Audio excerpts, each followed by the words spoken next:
Hi, I'm Matt, here in Michigan. And I'm Randall here in Texas. By the time you guys watch this, it should be pretty cold out, so we thought we would do a movie that's all about being cold. Fargo, the 1996 movie, stars Frances McDormand, William H. Macy, Steve Buscemi, Peter Stormare, and Harve Presnell. It is directed and written by the Coen brothers, who you probably already know. They have lots of movies out, including Raising Arizona, The Big Lebowski, Hail Caesar, Oh Brother Where Art Thou, and No Country for Old Men, and that's not even a complete list. In Fargo, a car salesman hires two people to kidnap his wife so he can collect the ransom money from his rich father in law. Police investigate after events don't quite go as planned. Fargo had a $7 million budget and earned more than $60 million at the box office. It has received high praise from both critics and audiences. Fargo was nominated for 7 Academy Awards, including Best Picture. McDormand won Best Actress, and the Coens won Best Original Screenplay. This film is preserved in the National Film Registry in the U.S. Library of Congress, and it is inspired a critically acclaimed TV series of the same name.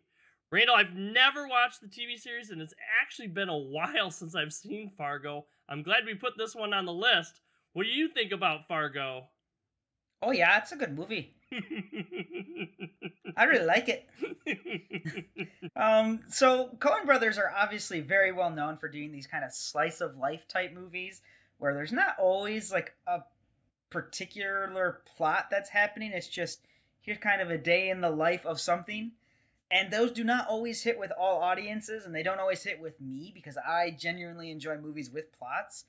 This one does really work for me because it's kind of funny, dark comedy funny, and has a plot. Yep, I really like this movie, and like you said, dark comedy. There is some very dark, serious things that happen in this film, but I think because of how out there the characters are and the weird situations that our characters put in, that's what brings comedy to these very serious events, kind of thing. I find it the most funny. The two henchmen that are hired for this, they're so diametrically opposed. Steve Buscemi's character is just like a rat mouth, and he just talks like mad, and he's kind of out there and crazy.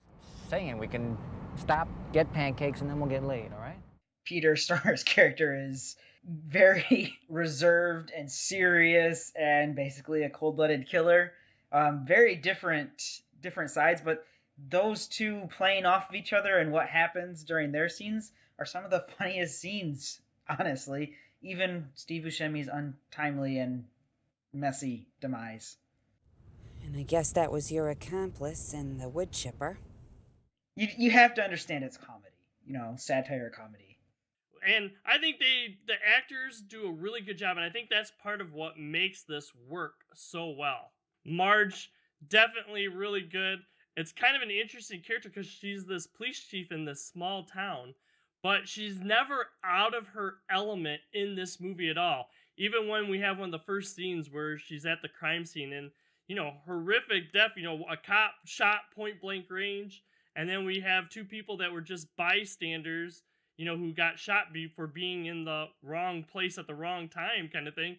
And she's not phased at all by this grotesque scene kind of thing. She just, stays calm, puts it all together and stuff. And even when she's losing her stomach a little bit, it isn't because of the crime scene. It's just morning sickness. Well, that passed. And she's ready to go right off to the restaurant right after that, after seeing these 3 people killed. So, yes, William H. Macy can't say too much or enough about him, too. I think he does an excellent job as that sleazy car salesman. And he's got such a way about him where you can kind of believe that he's very jittery and worried and maybe a little anxious. I need this money now. Now, we had a deal here. A deal's a deal. All the ways that he portrays his character in this film is very well done. In fact, you're hard pressed to find a real bad actor in this.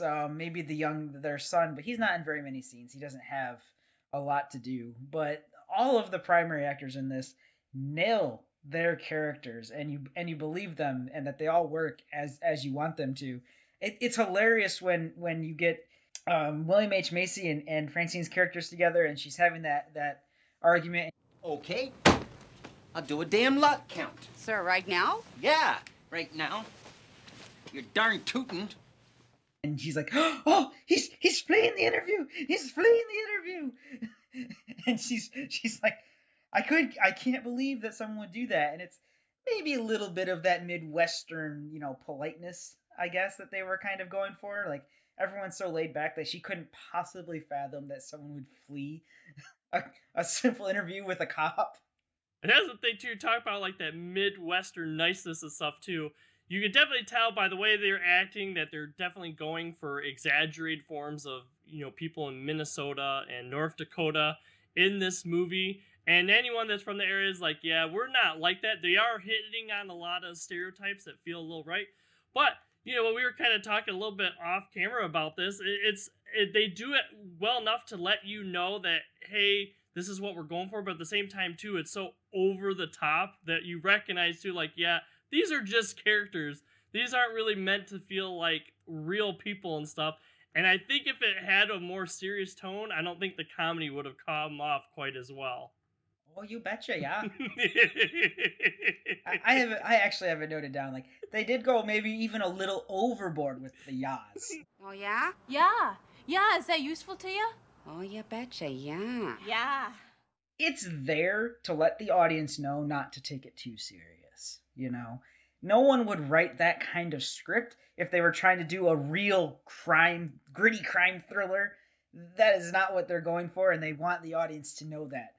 The other thing, though, speaking of characters and scenes, because there's lots of really good scenes in this, there's one scene in particular that I have wrote down, which is when Marge is in the Twin Cities. She has a lunch date with an old classmate, and the scene is so awkward. And anyone who watched one of our Q&As a while back, where I was like, hey, one of the best scenes ever is the Inglourious Basterds scene in the bar, because you feel everything. I felt so awkward watching this scene with these characters in Fargo. I'm like, yes! If I'm feeling awkward because they're awkward, that scene is hitting home. This movie's full of that.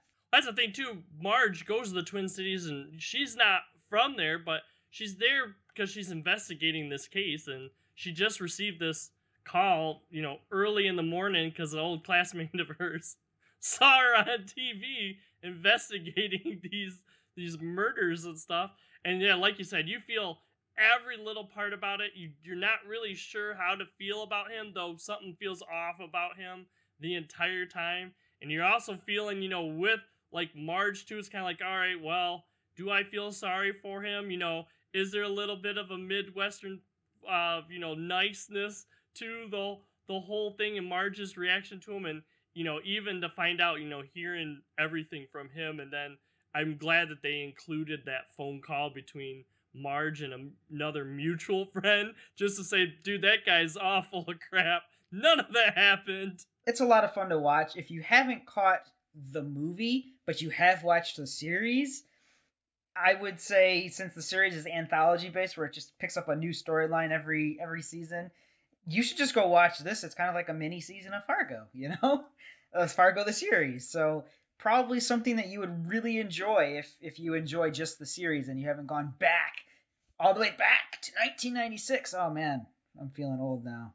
Yes, I really enjoyed Fargo, the movie. One that, like I said, I haven't seen in a while, and I'm definitely going to watch this again. If, like Randall says, if the show is anything like this movie, I might have to check out the show eventually. But yes, this movie is excellent. I highly recommend you guys go and see it. What do you guys think about Fargo? Let us know in the comments below. If you like our review, be sure to give us a thumbs up. Also hit that subscribe button and ring that bell to get notifications about our latest videos. We post videos every Monday and Thursday, and we also post on our Facebook page the day before our videos come out to let you know what the next topic is going to be. For now, I'm Matt here in Michigan. Have a good day. And I'm Randall here in Texas. Everyone stay warm. I'll see you next time. Next time on No Market Media. Please consider checking out some of our other videos.